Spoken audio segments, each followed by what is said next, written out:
they say you don't win your league at the draft, but you can definitely lose it. And if the first round is the most important draft pick, second and third round are not too far behind. So in this video, we're going to be comparing Jaylen Waddle, DK Metcalf, and DJ Moore, three wide receivers that you might see on your board when your pick comes up in the second or third round.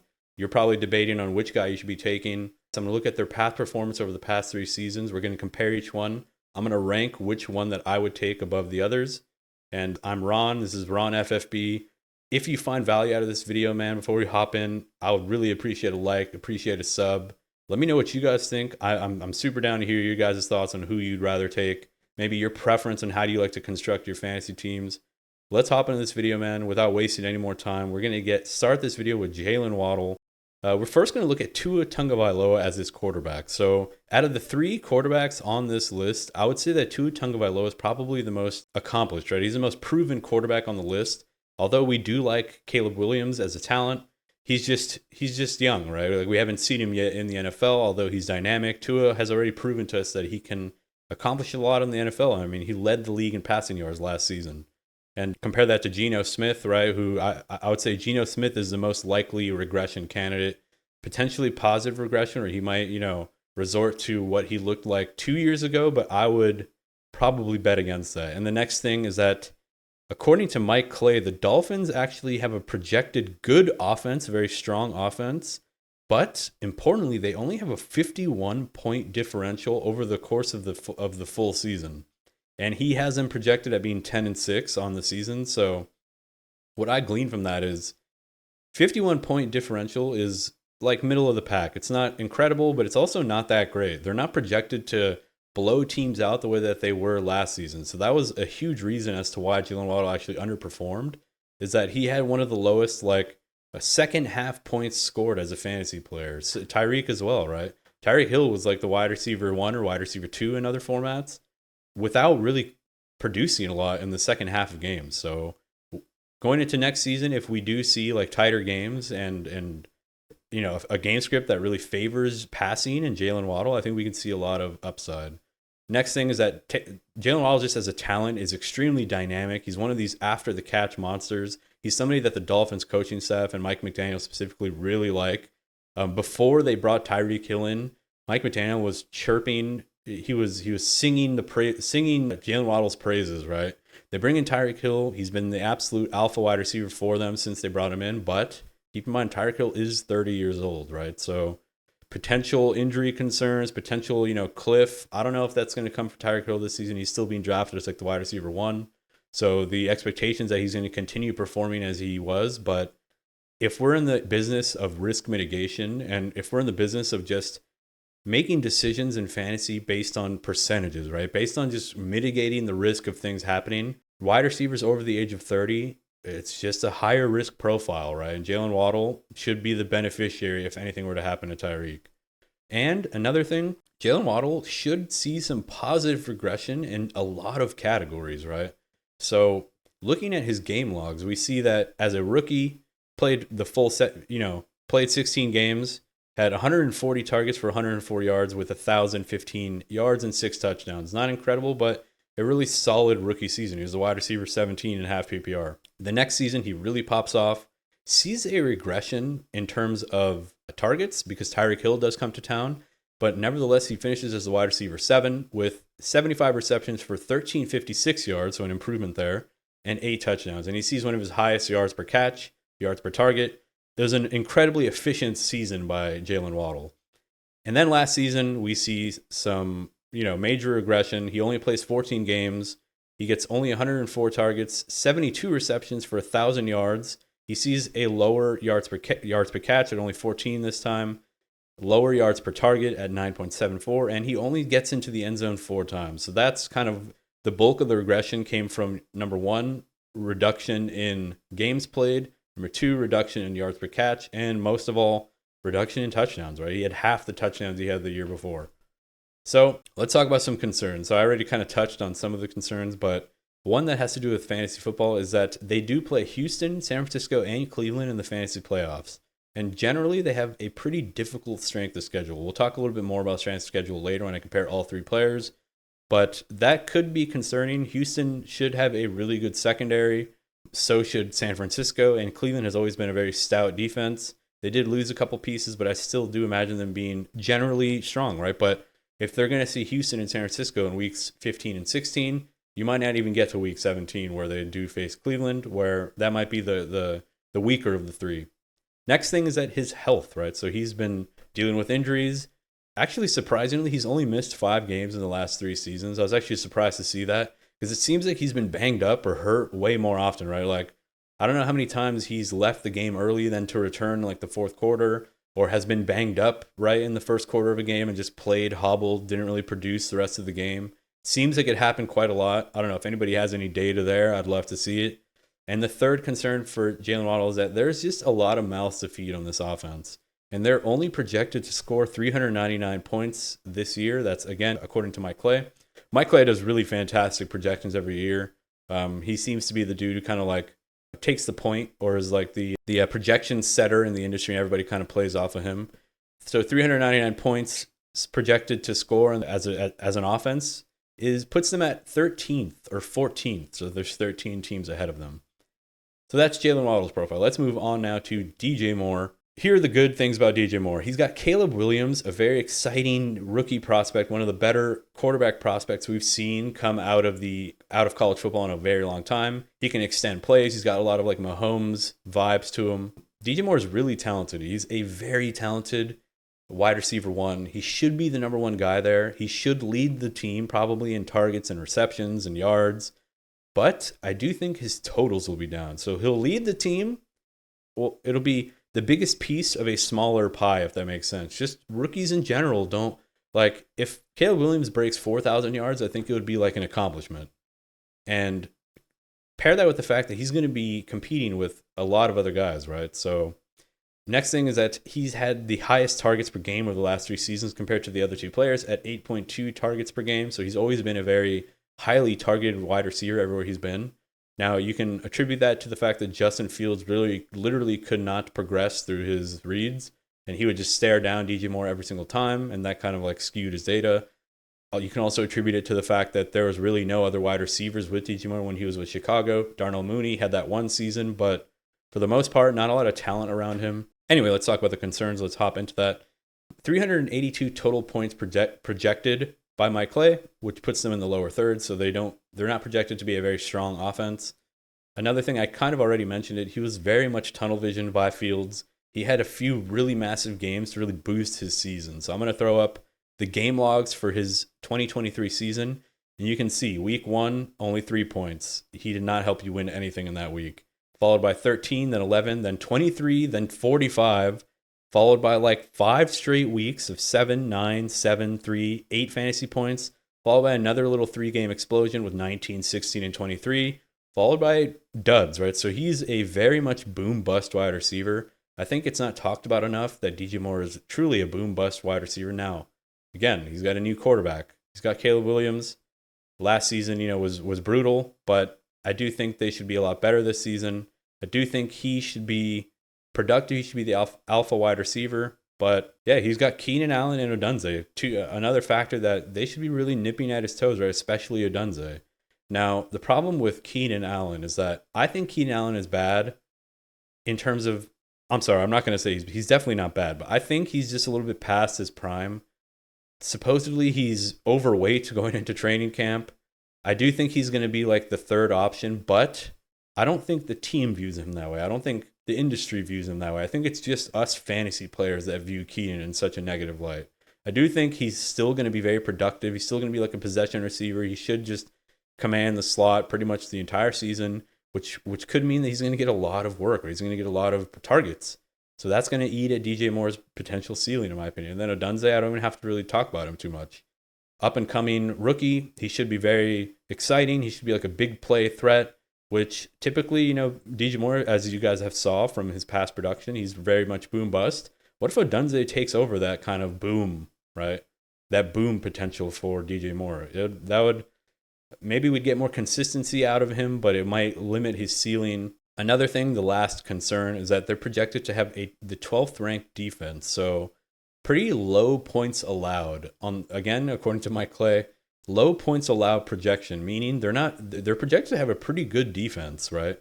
And if they have a pretty good defense, that could put them into good positions to score, but it can also limit kind of these over-unders on these games. And you typically want to get players where if they're offensive players, maybe their defense isn't that great. Maybe you want a lot of shootouts.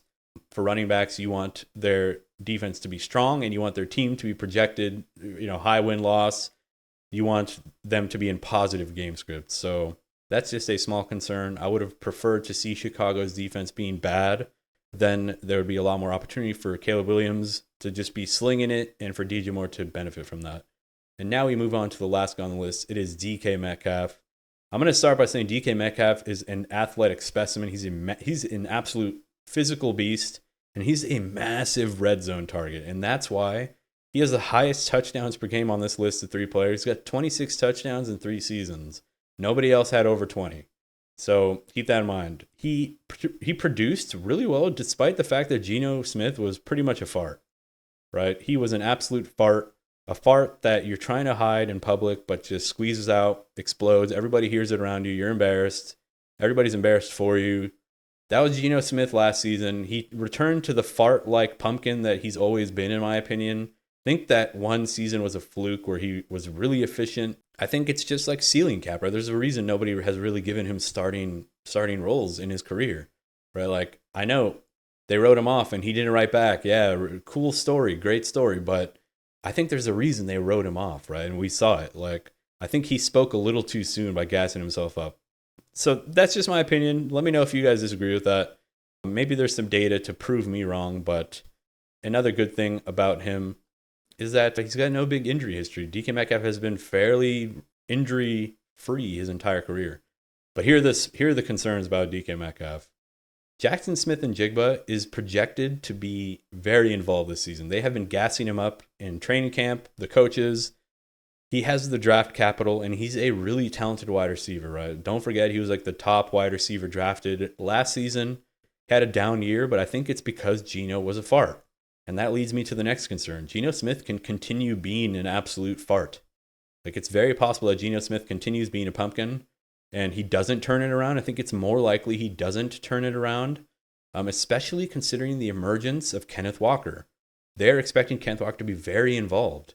And if Kenneth Walker takes a lot of red zone looks and takes a lot of those touchdowns that otherwise were going to DK and Lockett, and I don't know. I can imagine DK Metcalf's production, his touchdown dominance that he's seen over the past seasons. I can see him scoring like 7 or 8 touchdowns max. So that could be problematic, right? And the last thing is that he had a much lower target and reception share last season. And this is before JSN before the expected emergence. He only had 119 targets, which was much lower than usual. Only 66 receptions and 8 touchdowns. So the 8 touchdowns really kept him as the 16th ranked half PPR wide receiver.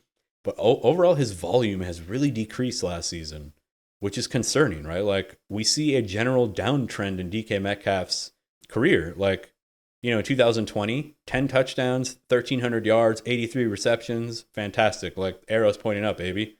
And then 12 touchdowns, only 960. Then 6 touchdowns, 1,000, 8, 1,100. Not ideal, right? Not ideal. What does this mean, guys? So we just talked about all 3 profiles. I'm going to now rank these guys. Starting with DJ Moore and DK Metcalf, they're projected to be the number 1s for their team. But both of them have young, emerging talent that are expected to be more involved, that should be nipping at their toes, right? So DJ Moore has Odunze, and he has Keenan, right? An old dude and a young guy nipping at his toes.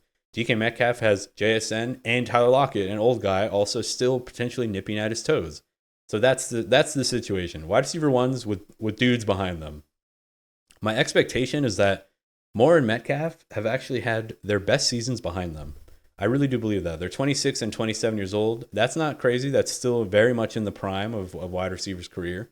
But I do think that they kind of benefited from being like the only girl at the ball, right? You don't have to be the prettiest girl. You just have to be the only girl at the ball. And I think that's what Moore and Metcalf had for a lot of their careers, especially DJ Moore, right?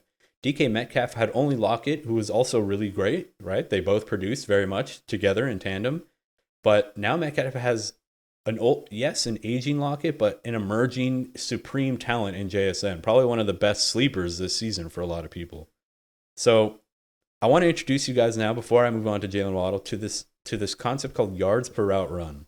So Ryan Heath at Fantasy Points had a really great quote. He said, "How does yards per route run help us? It gives us a good hint of how well players might respond to volume changing.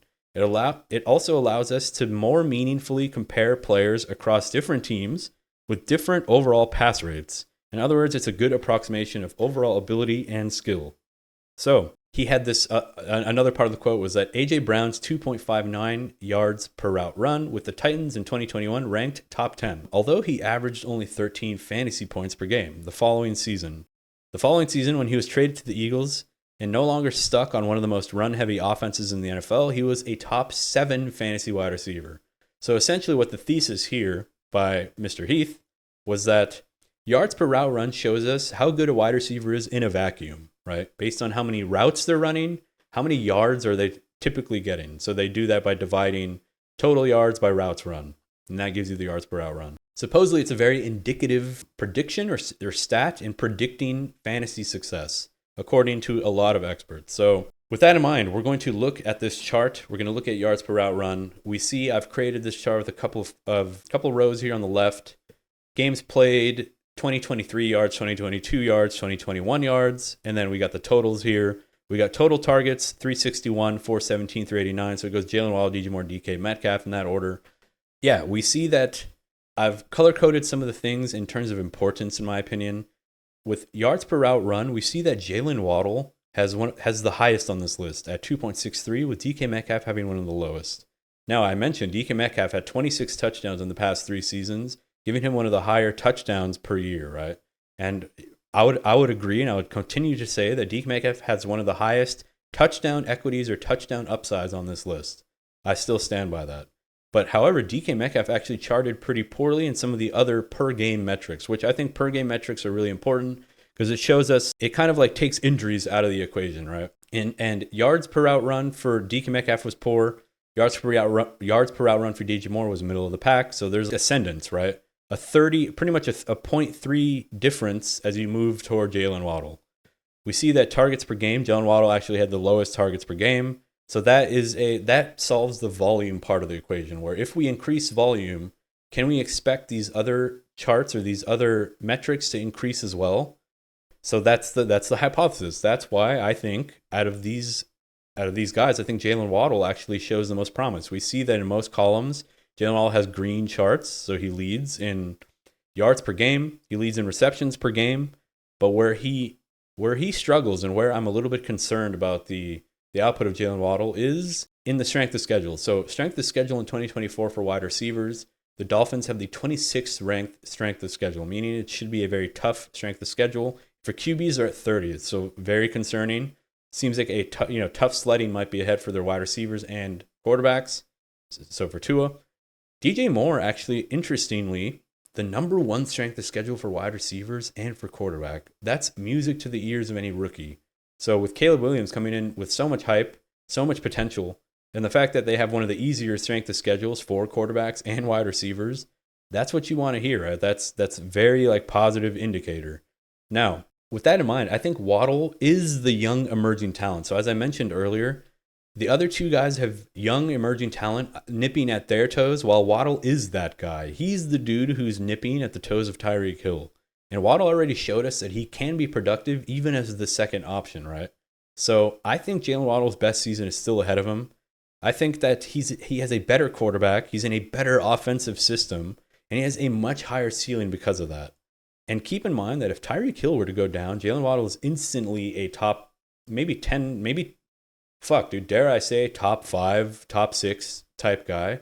Like we saw him last season really produce, and there was a game against the Jets where Jaylen Waddle really popped off against the Jets. Actually, I'll pull that shit up real quick. Jaylen Waddle against the Jets went 9 targets for 8 receptions, 142 yards, and a touchdown. And he was being shadowed by Sauce Gardner that game.